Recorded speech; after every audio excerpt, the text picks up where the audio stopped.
Assalamualaikum warahmatullahi wabarakatuh.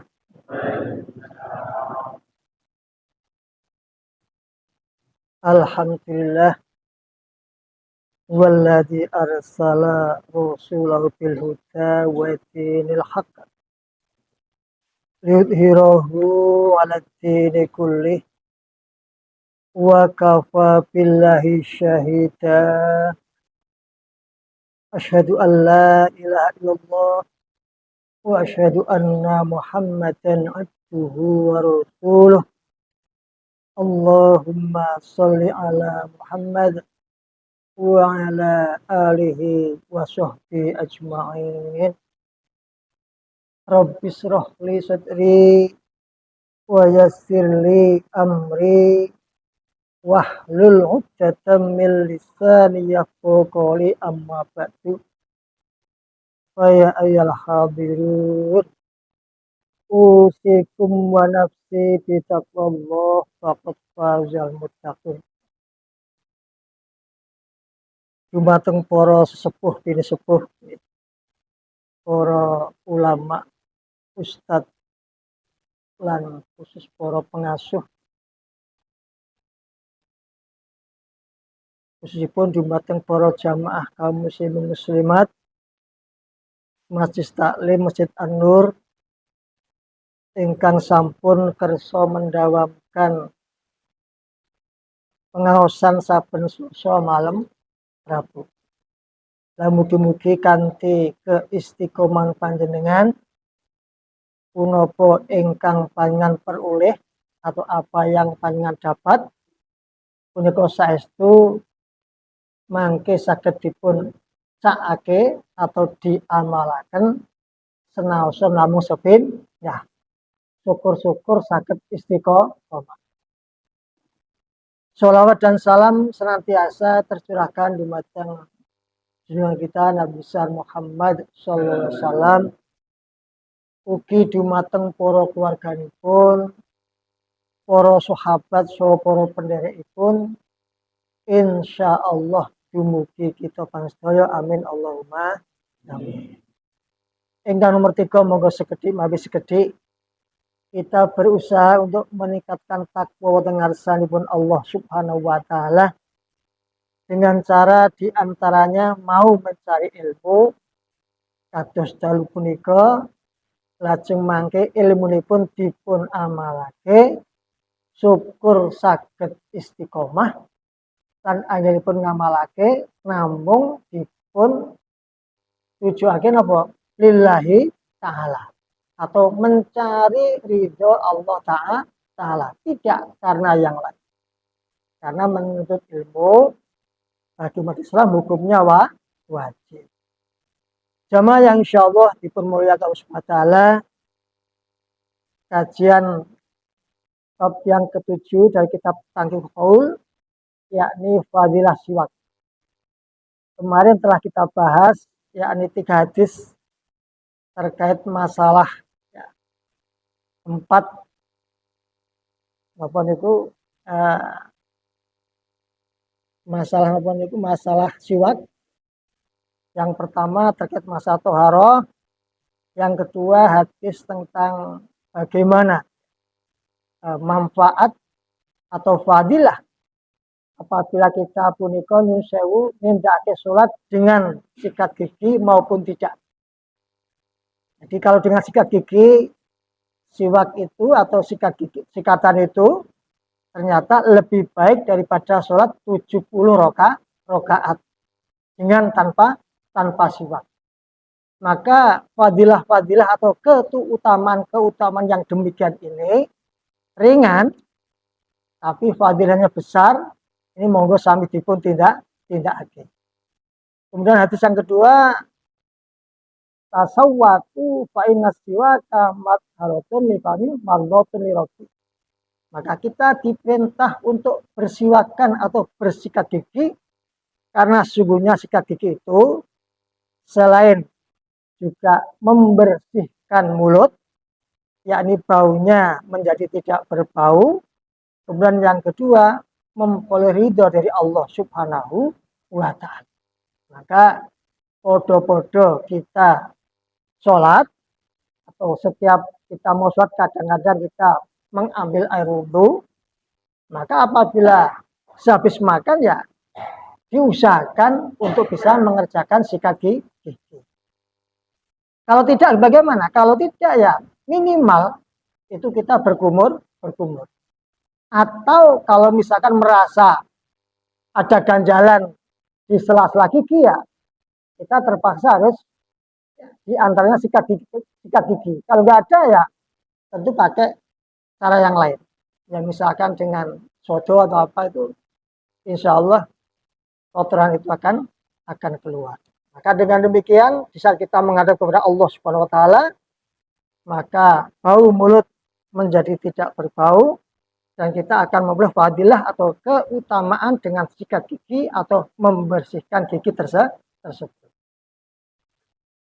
Kita lajengake pada hadis yang ketiga.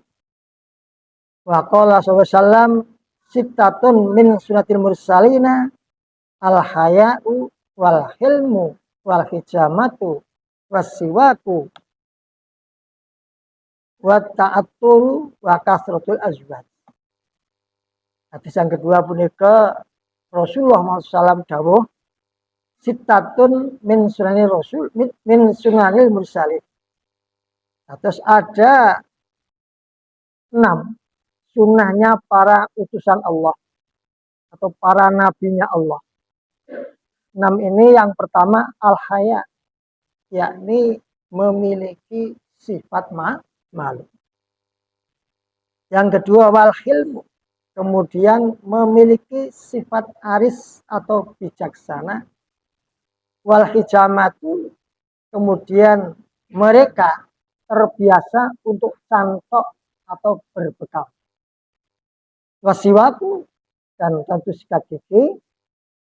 Wa ta'aturu, kemudian menggunakan wewangian atau parfum. Maka satu azwaji, dan kemudian insewu ini istrinya banyak. Inilah sunnah daripada Rasulullah atau para utusan Allah Subhanahu wa taala. Maka 6 sunnah para nabi ini atau para rasul ini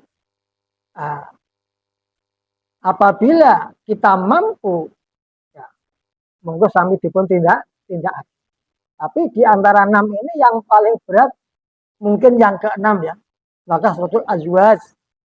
Kemudian artinya berbanyak-banyak istri. Karena istri satu aja kita sudah sangat amat ya kata orang repot. Apalagi istri banyak. Belum lagi nanti kalau dikaruniai putra yang banyak, tentu akan semakin repot. Maka sesungguhnya satu saja itu lebih baik apabila kita bisa berapa? Kita mampu untuk diantaranya memberi penghidupan, kemudian juga mampu untuk mengarahkan, dan yang ketiga mampu untuk mendidik anak-anak turun ke kita. Supaya apa? Supaya kelak kalau bapaknya mukmin ya menjadi anak-anak yang mukmin. Jadi kemarin itu pada waktu minggu kemarin kami ini memualafkan 2 orang. Ini Masya Allah, dia muslimah taat, anaknya perempuan juga muslimah taat. Saya tanya, kenapa kok demikian? Kok bisa? Tapi ternyata dia itu nikahnya hanya memakai cara mengikuti suami yang non muslim. Maka ini saya sangat amat prihatin. Karena apa? Karena kalau bisa perempuan ini muslimah memperoleh laki-laki yang muslimah. Kedepannya menjadi mudah segala sesuatunya. Apalagi memiliki putra perempuan ini kita akan menjadi beban. Maka disitulah keimanan yang telah ditanamkan oleh bapak ibunya ini menjadikan ibu dan anak ini tetap bersikukuh untuk beribadah. Ya sholat, ya puasa, ya sedekah, dan lain sebagainya.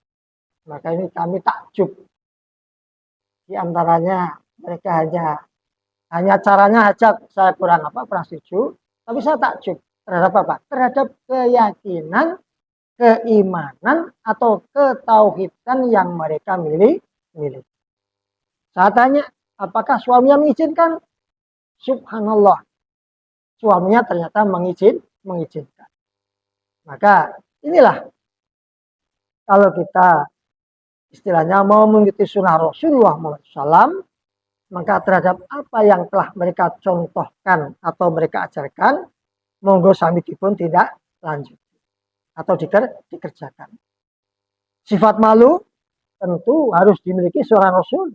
Karena apa? Karena Rasul adalah sebagai utusan Allah Subhanahu wa Ta'ala. Tidak hanya Rasul, para peserta pengikutnya atau para umatnya, umat iman, yang Islam, mereka kedah memiliki sifat malu. Karena al-hayu minal iman, malu itu sebagian daripada iman. Maka sifat malu inilah yang menyelamatkan di antaranya jati diri kita atau harga diri kita. Karena apa? Tidak mau ikut-ikutan mengikuti orang yang latah atau orang lain yang sedang ikut-ikutan. Artinya dia dengan bertetap pendirian karena malu apabila mereka mengikuti sesuatu yang seharusnya tidak dikerjakan. Wal hilmi, dan ciri utusan itu bijaksana. Rasulullah SAW utusan akhir zaman, utusan yang diberi mukjizat paling sempurna atau paling lengkap dengan Al-Quran. Semuanya bisa bisa tertangani. Ini mukjizat yang paling besar dan yang berdasar adalah Al-Quran. Yang berisi tentang apa? Tentang ilmu-ilmu yang Masya Allah. Ilmu untuk meraih dunia, ilmu untuk meraih akhirat, ilmu berkeluarga dan sebagainya. Maka karena Nabi Muhammad SAW itu mereka diberi mukjizat Al-Quran, maka dalam tindak tanduknya mereka sangat amat bijaksana. Misalkan pada waktu pemasangan kubah Ka'bah, ini supaya tidak terjadi merasa saling diutamakan, maka kabilah itu ketuanya itu diberi kesempatan untuk apa? Untuk memegang kiswah Ka'bah. Itulah salah cara di antaranya bijaksananya Rasulullah SAW di saat mereka memberi contoh kepada umat untuk berlaku hal yang sama. Kemudian bekam ini diantaranya mengeluarkan darah yang kotor, ini juga menjadi sunnah Nabi. Kemudian sikat gigi juga menjadi sunnah Nabi. Kemudian memakai wewangian juga menjadi sunnah Nabi. Yang terakhir, nah ini maka satu azwaj, akai piro-piro bojo atau memiliki istri yang banyak. Nah, yang nomor 6 ini, meskipun ini sunnah, akan tapi sesungguhnya apa? Ini sangat amat berat apabila kita melakukan. Karena apa? Masalah keadilan. Ini sesungguhnya yang paling berat sunnah Nabi yang ke. Kemudian yang keempat, bahwa Rasulullah SAW salah satu wajibatun ala muslimin al-ghuslu yaumil jum'ati wasiwaku wa masud tibi. Hadis yang keempat, Nabi Muhammad SAW dawuh, ada 3 yang wajib, salah satu wajibatun ala muslimin, yakni kagem tiang-tiang ingkang sampun muslim, orang-orang yang telah pasrah, yang telah mengikrarkan 2 kalimat syahadat. Yang pertama, al-ghuslu yaumil jum'ah, yakni pada hari Jumat orang-orang muslim punika Nyun sewu diperintah untuk mandi Jumat. Artinya apa? Mandi besar. Ya keramas, ya sabunan, ya disiram air, dan kemudian juga memakai wangi.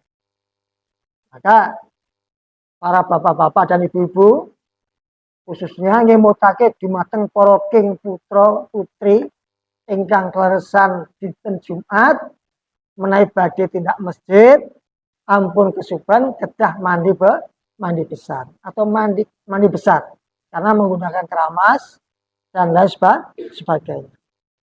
Karena ini apa? Termasuk salah satu kewajiban bagi seorang muslim. Yang kedua siwaku tentu sikat gigi. Yang ketiga wamasuti, kemudian juga menggunakan parfum atau wewangian. Supaya apa? Supaya dengan mandi besar, kemudian sikat gigi dan menggunakan wewangian ini, saat kita memasuki masjid dan berkumpul dengan jamaah yang lain, maka bau yang kita hirup semuanya menjadi apa? Wangi atau menjadi harum. Maka dengan demikian tidak akan mengganggu sholat kita atau tidak akan mengganggu jamaah yang lain. Kemudian ada tambahan dari penerjemah. Salasun hunna alaya farutun wa hunna lakum sunnatu siwaku wal witu wa qiyamul lail. Atas menika ada 3 perkara ya. Munggui Rasulullah Muhammad SAW menika fardu. Akan tapi bagi umatnya menika dipun hukumi sunnah. Jadi ada 3 perkara yang bagi Nabi hukumnya fardu atau wajib. Tapi bagi umatnya Rasulullah SAW, hukumnya sunnah. Sunnah muakkad. Apa itu? Yang pertama siwak atau sikat gigi. Yang kedua sholat witir. Dan yang ketiga sholat malam.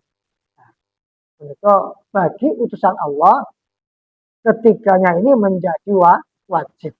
Tapi bagi umat muslim, ini dimaknai sebagai sunat muakkad.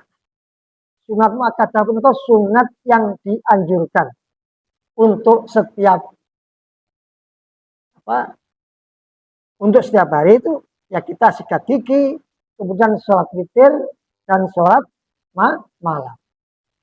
Jadi sholat witir punika nyun sewu minimal 1 rakaat. Kalau maksimal tak terbatas sampai dengan angka 11. Tapi kalau monggo. Artinya sholat witir ini yang penting gak ganjil. Kemudian qiyamul lail bisa sholat tahajud, bisa sholat hajat, atau bisa sholat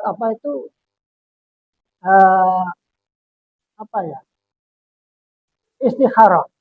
Nah, jadi di saat kita tidur, di saat kita bangun, maka apabila panjenengan masih memiliki waktu, maka sempatkanlah untuk bersolat witir, termasuk sholat malam. Kalau nggak sempat, ya cukup witir saja. Kalau nggak sempat, tapi kalau sempat, ya sholatnya malam ditutup dengan sholat witir.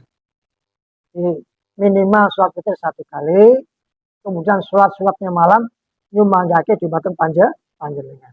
Tahajud boleh, atau sholat yang lainnya juga syukur bisa ajek. Maka meskipun witirnya sedikit, akan tapi bisa ajek atau istiqomah, ini akan lebih baik. Nah, maka tambahan ini, yakni wajibnya Nabi 3 ini atau menjadi sunnah muakkadah untuk umat Islam, monggo sami dipun tindak. Syukur-syukur saged istiqomah. Kemudian hadis yang kelima, waqala sallallahu thayyibu afwahakum bisiwaki fainau tariqul Quran. Kanjeng Nabi dawuh, kita diperintahkan untuk membersihkan afwahakum, yakni mulut ira kabeh atau tutuk kita semua. Artinya mulut kita diperintahkan untuk thayyib atau bersih. Kemudian dengan apa? Bisiwaki, dengan sikat gigi. Fa innahu tariqul Quran, karena sungguhnya siwak menika dalane maca Al-Qur'an. Dan itu pengalaman. Nah, terus bagi anak-anak kita, termasuk kita yang belajar membaca Al-Quran, ini monggo, sebelum membaca Al-Quran, sebaiknya kita ini apa? Bersiwak dulu. Maka dengan bersiwak tadi, insya Allah apa yang dingendikake Rasulullah SAW itu sesuatu yang benar, maka kita bisa diberi kemudahan untuk bisa membaca Al-Quran. Dengan apa? Akhirnya dengan lancar. Saya pribadi, apabila ngaji bab masalah tafsir, itu kalau saya belum sikat gigi, atau minimal berkumur-kumur, itu ada semacam ganjalan. Baik membaca, menerjemah, maupun dalam tafsirnya, punika nyun sewu nek sampun kuino kok tidak dilakukan, itu ada semacam hambatan. Artinya kurang pede. Nah, maka apa yang telah diinginkan Rasulullah SAW bagi orang-orang atau jamaah yang bacaannya belum bisa fasih, belum bisa lancar, maka melalui jawaban Rasulullah SAW punika dipun yakini karena adalah sesuatu yang hak, maka insya Allah bacaan kita akan semakin atau diberi kemudahan untuk lancar. Yang penting yakin ilmunya ada, apalagi datanya dari Rasulullah Muhammad Shallallahu Alaihi Wasallam, itu pasti benar. Maka yakinlah beramal itu dilandasi dengan ilmu, pasti Allah akan menerima. Kemudian ada tambahan lagi dari penerjemah, tahallalu fa innahu nadhafatun wa nadhafatu tad'u ilal iman wal imanu ma sahibi fil jannah.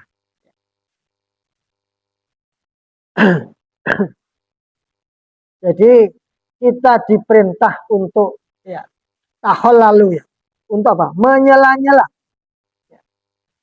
Untuk menyela-nyela gigi kita. Di saat kita makan, kadang-kadang ada sisa makanan yang tersisa. Apalagi kalau gigi kita itu banyak yang lubang.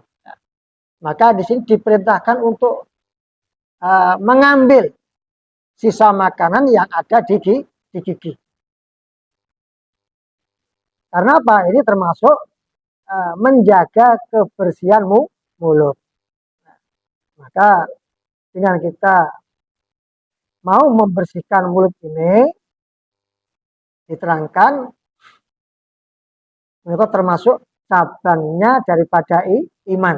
Terus kebersihan sebagian dari iman, termasuk membersihkan kotoran atau sisa makanan dari gigi juga termasuk cabangnya iman. Kemudian wal imanu ma sahibi fil jannah.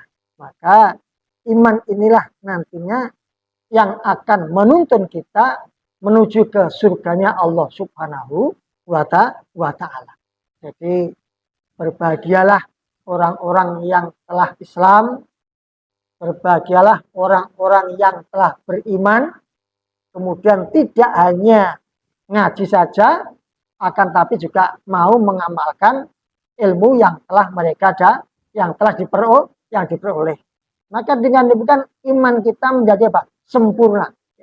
Ada ucapan, kemudian ada perbuatan, kemudian apa? Ada tindakan atau perbuatan. Jadi orang mau omong tok, tapi juga ada tindakan. Orang mau tindakan tok, tapi juga dilandasi dengan keyakinan atau dengan ilmu. Maka kalau hanya dengan kita menghilangkan kotoran di sela-sela gigi, ini termasuk cabangnya iman, dan ketahuilah iman inilah nanti yang akan menuntun kita untuk menuju surganya Allah Subhanahu wa ta'ala. Maka sungguhnya sangat amat ringan. Jadi cara-cara untuk masuk surga bagi orang iman ini dalam kitab Tangkeh bab masalah yang ketujuh ini ternyata sangat amat mudah. Cuma hanya ada dua, mau atau tidak. Tapi mudah-mudahan kita menjadi orang yang mau. Hadis yang ke-6, wa qala sallallahu rahimallahu mutakhallilina min ummati fil wudu'i wa ta'am. Kanjeng Nabi dawuh, rahimallahu, semoga Allah merahmati kita semua. Siapa itu? Al mutakhallilina, yakni orang yang mau mengambil sela-sela sisa makanan dari gigi atau dari sela-sela gigi.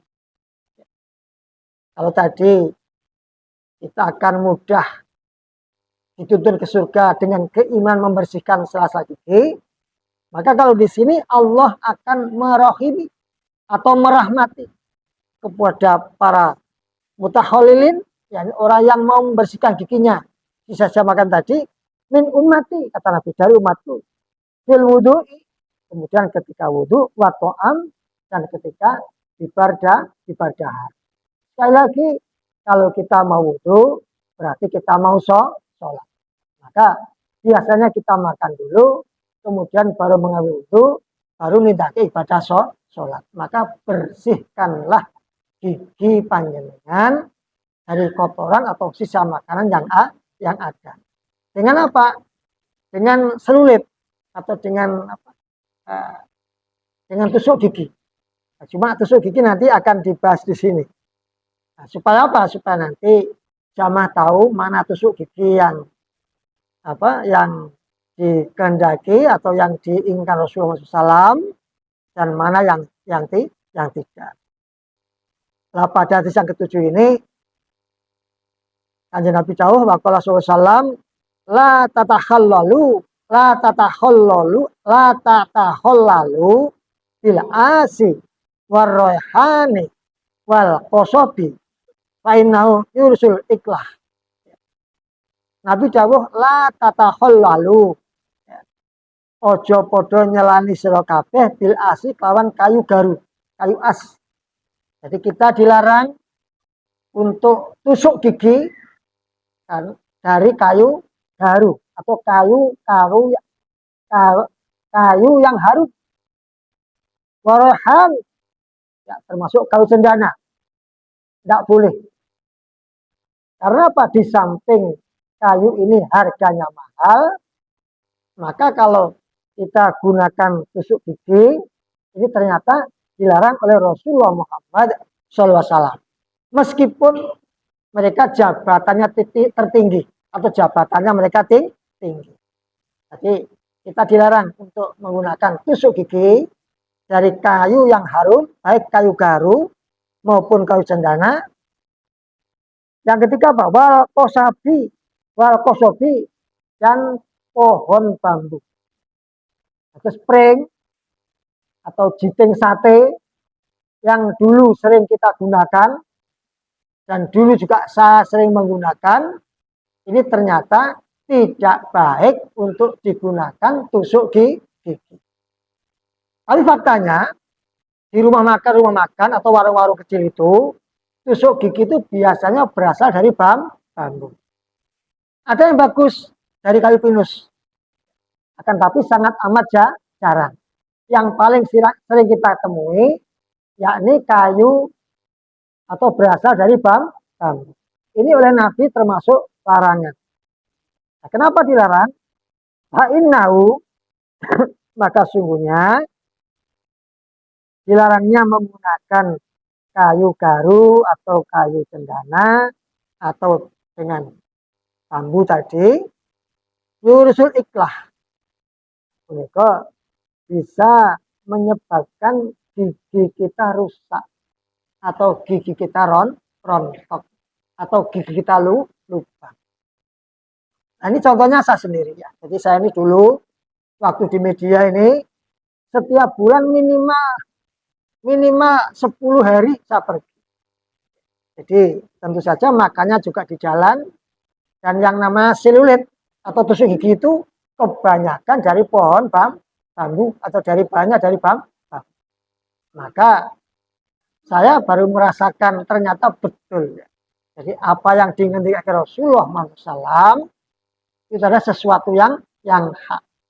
Tapi di saat kita ini kepeksa pada waktu itu, jadi meskipun saya pernah ngaji, tapi karena mengambil jalan pintas saja, maka kami memperoleh apa? Memperoleh balasan.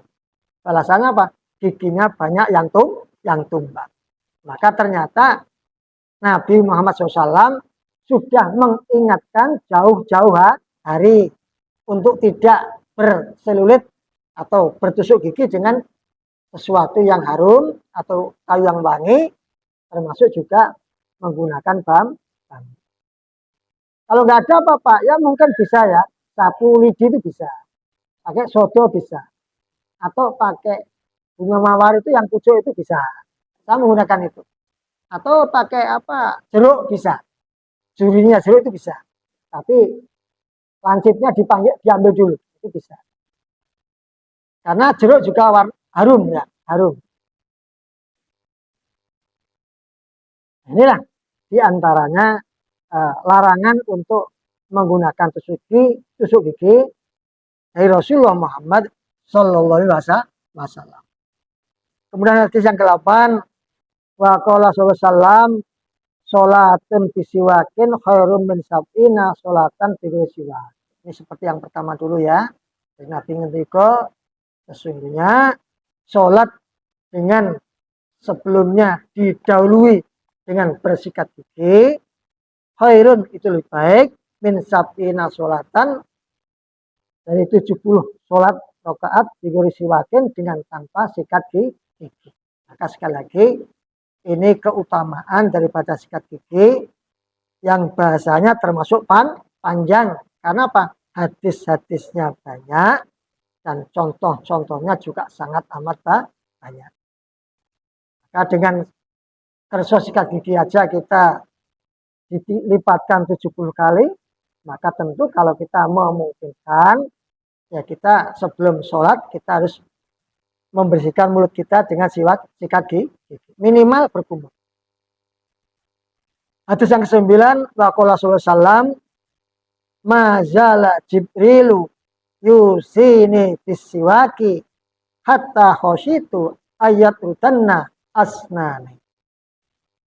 Mazala ora kisir-kisir Jibrilu sapa malaikat Jibril. Artinya tidak henti-hentinya malaikat Jibril punika yusini berwasiat kepada siapa?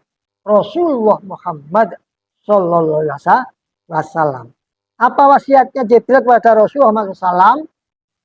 Bisiwaki, yakni untuk selalu bersikat gigi. Hatta khosyitu, kata Nabi, hingga khawatir siro ingsun. Artinya Nabi itu karena sampai Jibril berulang-ulang atau tidak henti-hentinya mengingatkan untuk bersiwak, Nabi ini sampai-sampai memiliki ketakutan. Ayat rudanna asnani, yakni khawatir giginya itu rusak. Karena apa? Saking banyak siwakan atau sikat gigi. Maka tentu saja sikat gigi ini bagi Nabi berdasarkan hadis ini menjadi apa? Ya, wajib bagi Nabi. Tapi bagi kita menjadi sunat mu'akkad. Maka sesuatu yang baik yang telah dicontohkan oleh Rasulullah SAW, maka seyogyanya apabila kita masih memiliki kesempatan, maka monggo sami dipun tindak.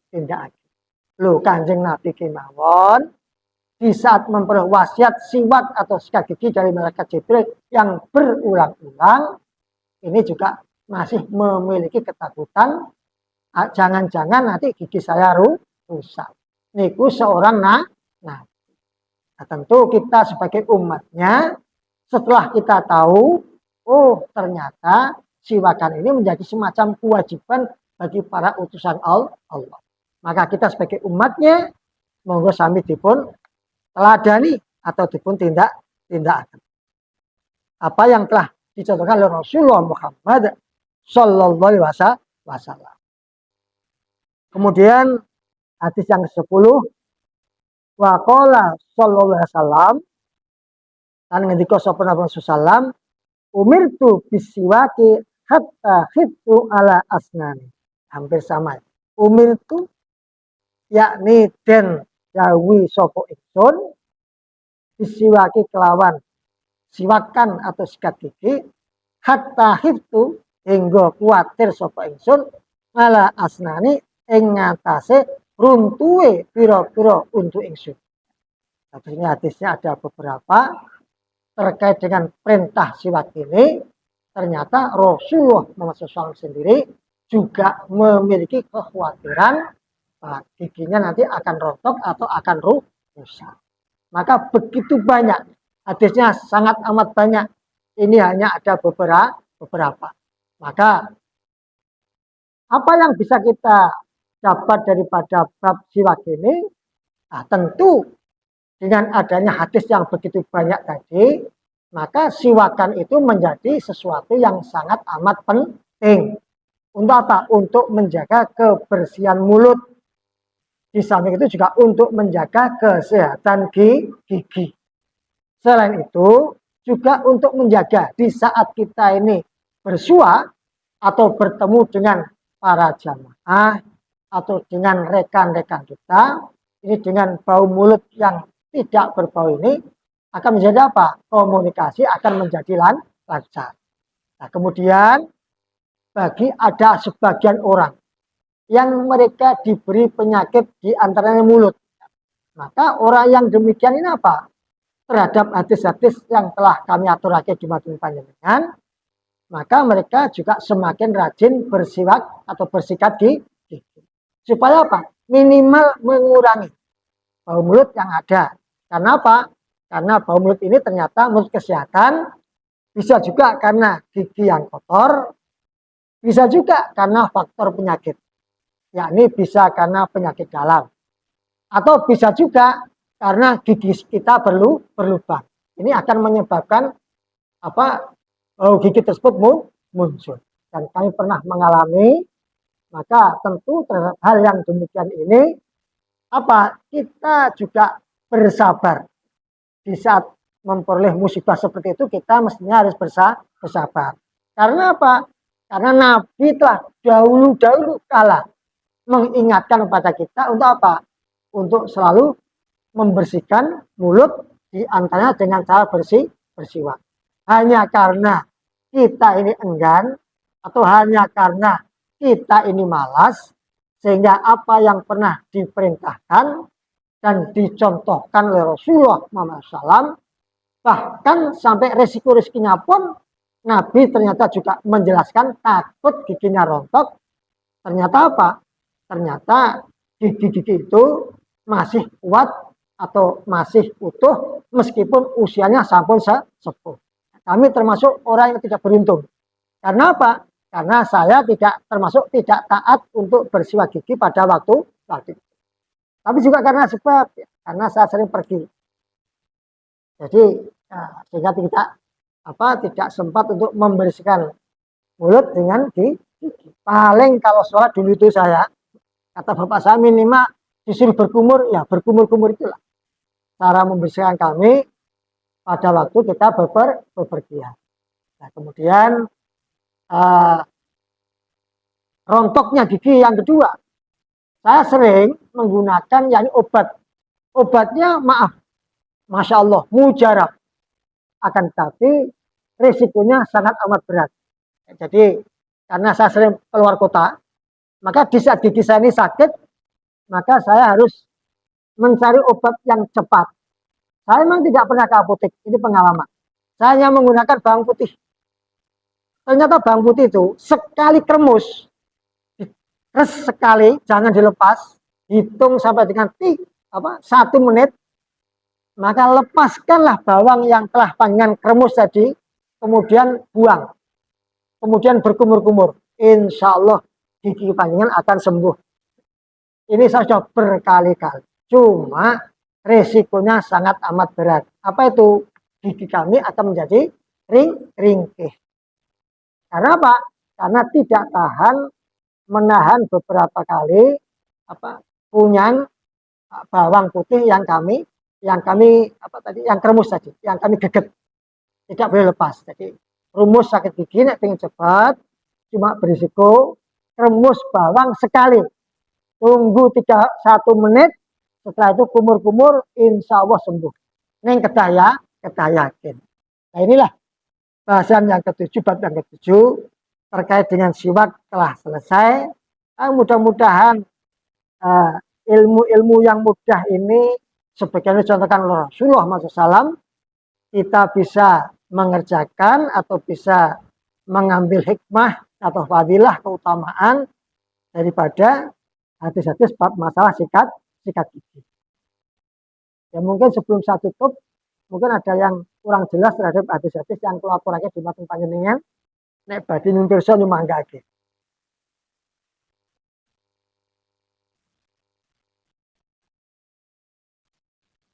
Paham Pak Bu nggih? Ya, saya kira ini uh, sangat mudah. Dan sekali lagi, inilah keuntungan kita menjadi seorang muslim, kemudian meningkat menjadi seorang mukmin, dan kemudian kita mau mengamalkan apa-apa yang pernah dilakukan oleh Rasulullah SAW, apalagi perintah tersebut dianjurkan oleh Rasulullah Muhammad Sallallahu Alaihi Wasallam. Sekali lagi, kurang lebihnya mohon maaf. Mudah-mudahan apa yang kami sampaikan bermanfaat untuk kita semua dan menambah wawasan untuk kita semua, dan termasuk bisa mengambil fadilah atau keutamaan daripada sikat gigi. Kurang lebihnya mohon maaf.